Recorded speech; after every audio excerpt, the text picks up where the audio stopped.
Be blessed by the divine. How overeating affects our Kundalini Shakti. We have to eat. There's no doubt about it. We do work during the course of the day. Some of the work also involves mental activities. And some of the mental activities can be quite tiresome. Especially the one that involves creative work, such as a designer, an architect, a musician, and so on and so forth. So the physical labor and the mental job can drain our Kundalini force. After all, the body uses up the biomagnetic energy, which is a result of our Kundalini force or our life force. 75% of that energy goes for bodily functions. 25% of that goes for the mental functions. So therefore, each time we use our brain, use our mind for brain-related, mind-related activities, automatically we use up our biomagnetic energy. Therefore, the life energy particles, the ether energy particles also get converted into this form of mental energy. The physical energy and mental energy both are a result of transformation of the life energy particles. And therefore, the Kundalini Shakti drains from our body as we work, use our thinking capacity, use our body for gainful employment or otherwise.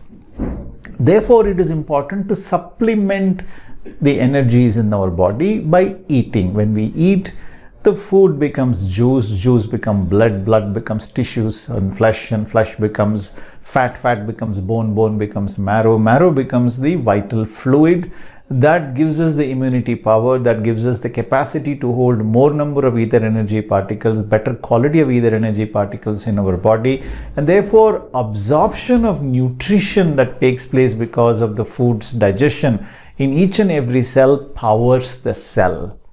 Therefore, we must eat. But what happens when we overeat? Remember how the food gets digested. It goes into our stomach system, digestive system. But our stomach is not a washing machine, you see. It's not like you can put whatever you want to dump into it, press a button and it'll grind itself and then it'll swallow itself. It not going to happen. It's a long pipe. First in, first out. First in, first absorption. So whatever we put in first gets absorbed into the body, and whatever first that cannot be digested or that needs to be eliminated as waste, as toxins from the body, gets eliminated through night soil. So that's essentially the basic fundamental digestive system. What happens when we overeat? The food inside remains undigested. What happens when you cook food and just leave it outside in your kitchen for 1 day, 2 day, 3 day? Of course, it becomes stale. It becomes kind of poison. And you can't eat that food. If you eat that food, you will become sick. That's exactly what happens when we overeat. When we overeat, the food becomes waste. It becomes toxin. It becomes poisonous inside our stomach system.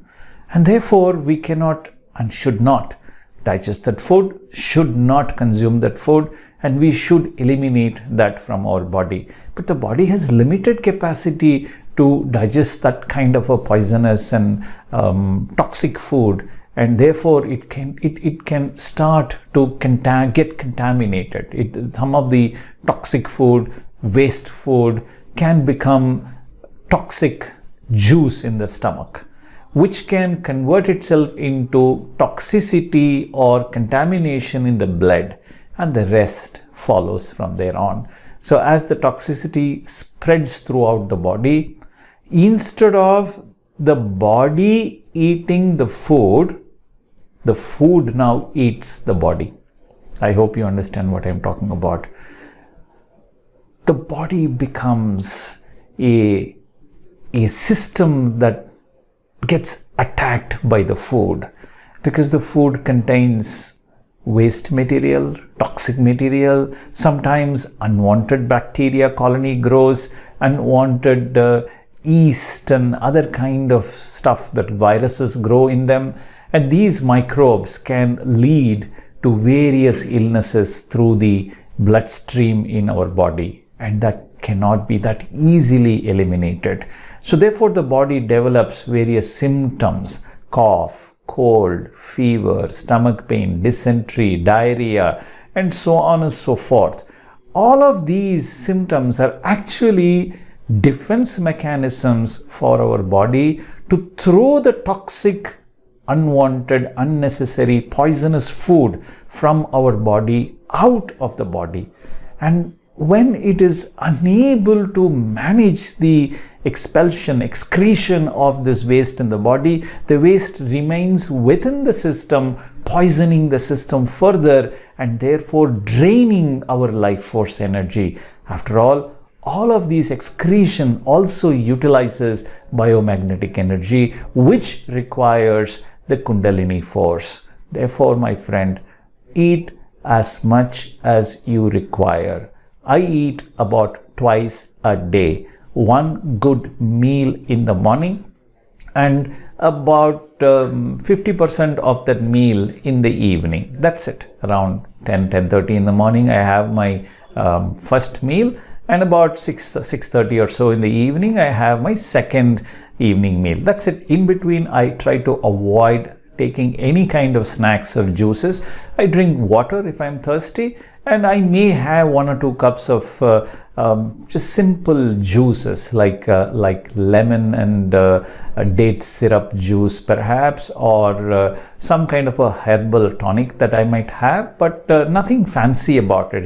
I'm not doing this for energy. I'm doing this more to warm my throat or cold, just to feel cold, just to feel energized a little bit, just to feel refreshed myself. Otherwise, it's not an addiction. It's not something that I require also, and I don't do that every day. So only 2 times a meal, about half the meal of what I have in the morning I have in the evening. That's about, and I'm energetic, I'm hale and healthy. Sometimes I make 30 videos in a single day, and not just in this channel, I make in multiple channels. So that's the capacity that we have in the body to absorb energy, not only from the food, but from water, from various other drinks, as well as from the atomic fission energy from the center of the earth, and from the atmospheric ether energy from the entire universe. We have the capacity to absorb them, and we have the capacity to store them and utilize them for our health, our body, our mind, and our success. I hope this helps you to inspire yourself to eat in moderation. When you eat in moderation, you will live in good health, long life, enough wealth, peace, prosperity, fame, and wisdom. Be blessed by the divine. I would like to thank in this video my daughter Janani Eswar and her wonderful husband Siddharth Iyengar. Now both of them have been a great source of joy and happiness and support and inspiration for all of us in our family. Like I promised, each video I would like to thank at least one person who has helped me in this video channel. And these 2 people have been such constant source of ideas and joy for me that there are quite a few videos that I have made based on the topics that they have given me. So thank you so much, Janani. Thank you so much, Siddharth. And I'll see you in the next video. Be blessed by the divine.